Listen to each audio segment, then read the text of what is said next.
हा एक उपक्रम, त्याचा दुसरा टप्पा आम्ही तिथे राबवतो आहोत. मुंबईत झालेला आहे,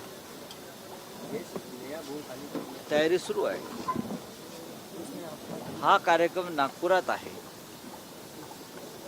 आणि राज्याचे मुख्यमंत्री देवेंद्रजी यांच्या घरापासून हा कार्यक्रम जवळ आहे असं माझ्या का लक्षात आलं आमच्या.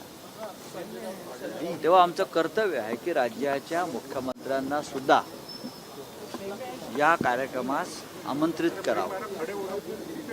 मुख्यमंत्री म्हणून नव्हे तर एक रामभक्त म्हणून. कारण देवेंद्रजी वारंवार सांगत राहिले आहेत आणि आम्हालाही त्याचा अभिमान आहे की 1992च्या अयोध्येच्या आंदोलनात करसेवेला ते स्वतः नागपुरातून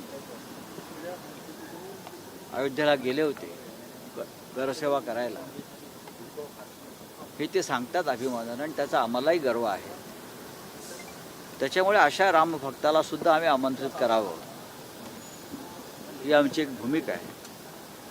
त्यांनी एक रामभक्त म्हणून यावं, आम्ही त्यांचं स्वागत करू. आणि असं आम्ही नागपूरमधल्या हिंदुत्ववादी अशा अनेक संस्थांना संघटनांना आम्ही आमंत्रण देतो. आम्ही त्यांनाही आमंत्रण देत आहोत. संघाचे इकडले जे प्रमुख पदाधिकारी आहेत किंवा हिंदुत्वाचं काम करणाऱ्या ज्या संस्था आहेत आम्ही त्यांनाही देऊ. आणि ज्या पद्धतीनं राम मंदिरात चोरी आणि लुटमार झालेली आहे हजारो कोटीची, ती गोष्ट विश्वास आणि श्रद्धेला तडा देणारी. आणि हा धक्का देवेंद्र फडणवीस यांना सुद्धा नक्कीच बसला असेल. आणि जर तो खरोखर बसला असेल तर त्यांनी या आम्ही जी रामाची सेवा करू इच्छितो, लोकांना जागरूक करून त्यात त्याने सहभागी व्हावा अशी आमची भूमिका आहे. ज्यांची श्रद्धा खोटी, त्यांचे पैसे चोरीला गेले असे भाजपाचे आमदार आणि उत्तर प्रदेशचे विधानसभा अध्यक्ष सतीश महाना यांनी वक्तव्य केले. आता तुम्ही या सगळ्या विषयावरून बोलत होता. नाही, मी या विषयावरती बघा की मुळात भारतीय जनता पक्षाच्या नेतृत्वाखाली किंवा नियंत्रणाखाली राम मंदिराचं संपूर्ण कारभार चालतो. जर त्यांना असं वाटत असेल की ज्यांची श्रद्धा खोटी आहे, याचा अर्थ जे शेकडो करसेवकांनी तिथे बलिदान दिलं त्या बलिदानाचा ते अपमान करतायत. ते खोटे लोक होते का ज्यांनी रक्त बलिदान दिलं? जर तुम्हाला राम मंदिरचा कारभार करणं जमत नसेल तर त्याच्या चाव्या आमच्यासारख्या हिंदुत्ववादी संघटनेकडे संस्थेला द्याव्यात. आम्ही तुम्हाला राम मंदिराचा कारभार उत्तम प्रकारे करून दाखवतो. आज राम मंदिराचा चाव्या चोरांच्या हाती आहे आणि ही चोरांची भाषा आहे. ती जे महाशय बोलतात ही चोराची भाषा आहे आणि चोराच्या मनात चांदणं असतं, त्या पद्धतीने ते बोलत आहे. क्या इसमें गोविंद गिरी महाराज जी की भी जांच होनी चाहिए? जिस गोविंद गिरी महाराज जी का भी SIT को जांच करना चाहिए, क्या लग रहा है आपको? क्या ये जो महाराज है ये कानून से ऊपर है क्या?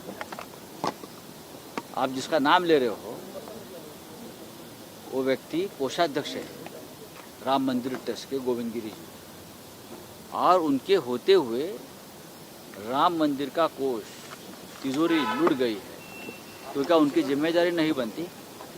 सबसे ज़्यादा जिम्मेदारी कोषाध्यक्ष की होती. अगर कोषाध्यक्ष गोविंद गिरी जी है और उनके होते हुए करोड़ों की लूट हुई है, SIT की रिपोर्ट में ये आया है, तो उनकी भी जांच होनी चाहिए. आप कहाँ सोए थे आँख बंद करके? आपकी जिम्मेदारी नहीं है वहाँ पहरा रखना, चौकीदारी करना, हिसाब किताब करना? मैंने सुना ये महाशय बोलते हैं कि हम पुणे से ऑडिटर भेजते थे. ये पुणे से ऑडिटर भेजने का काम है क्या? इतना बड़ा मंदिर है, देश की अस्मिता है, विश्व की अस्मिता है, हिंदुओं की अस्मिता है. हम लोगों ने बलिदान दिया है, हमारे लोगों ने, और आप बोलते हम पुणे से ऑडिटर भेजते थे. ये जो बोल रहा है ना विधानसभा का अध्यक्ष यूपी वाला, ये गोविंद गिरी जी के बारे में बोल रहा है.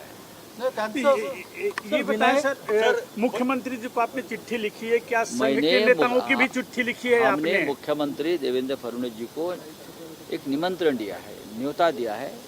नागपुर में 18 तारीख को जो हमारा राम रक्षा आंदोलन चलेगा राम मंदिर के चोरी के खिलाफ, चढ़ावा चोरी के खिलाफ, लूटमार के खिलाफ। देवेंद्र जी राम भक्त है, देवेंद्र जी ने कर सेवा की है, ऐसा उनका कहना है। तो उनको भी दिल को ठेस पहुंची होगी ये चोरी होने के बाद। राम मंदिर में इतनी बड़ी चोरी चल रही है और आपके ही लोग हैं, तो आपको आंदोलन में आना होगा। संघ के विनायक लोगों को भी राऊत निमंत्रित यांच्यावर किया है अटकेची आपने। संघ टांगती के लोगों तलवार का भी आहे। कहा था आपने। हाँ? संघ के पदाधिकारी मोहन भागवत को भी चिट्ठी लिखी है। जी हाँ, जिनको राम के बारे में आस्था है, हम सबको लिखेंगे, सबको इनवाइट करेंगे पर्सनली। आना नहीं आना उनकी मर्जी है, लेकिन हमारा कर्तव्य है, अगर नागपुर में उद्धव ठाकरे जी के उपस्थिति में ये कार्यक्रम हो रहा है तो सभी राम भक्तों को हम न्योता देंगे। गोविंददेवगिरी महाराजांचं असं म्हणणं आहे, मी पुण्यात राहत होतो, मी देशभर फिरतो, एकाही धंद्यादेशावर माझी सही नाही, तर मी राजीनामा देणार नाही असं त्यांनी जाहीर केलं। एवढं मंत्रिपदासारखं त्या खुर्चीला काय चिटकून बसताय तुम्ही, मला कळत नाही। आम्ही त्यांच्याकडे राजीनामा मागितलेला नाही आहे, तेच वारंवार राजीनाम्याच्या गोष्टी करताय। पण आपण या एवढ्या मोठ्या ट्रस्टचे, राम मंदिर ट्रस्टचा जो कोष आहे राम मंदिराचा, त्याचे आपण कोषाध्यक्ष आहात हे तरी आपल्याला माहिती आहे का? त्याच्यामुळे सगळ्यात जास्त जबाबदारी आपली आहे, कारण दरोडा जो पडलेला आहे तो त्या खजिन्यावर पडलेला आहे, ज्याला मराठीमध्ये खजिनदार म्हणतो आपण, ते कोषाध्यक्ष आहेत। तो खजिना लुटलाय तुमचा आणि तुम्ही म्हणता मी राजीनामा देणार नाही, कठीण आहे। खरं तर वारकरी लाखो पर सीमन पे सुप्रिया सुळे ने कहा कि लाखो 50% वारकरी दर्शनाला निघाले आहे। विठ्ठल रुक्मिणी मंदिरामध्ये व्हीआयपी दर्शनावरून गोंधळ, एकीकडे सुधीर मुनगंटीवार यांच्यासोबत आलेल्यांना दर्शन नाही घेऊ दिलं, तर गुलाबराव पाटील यांचे जे कार्यकर्ते ते मात्र जुगारून आतमध्ये दर्शनाला गेले नाही, ते त्यांचं हिंदुत्व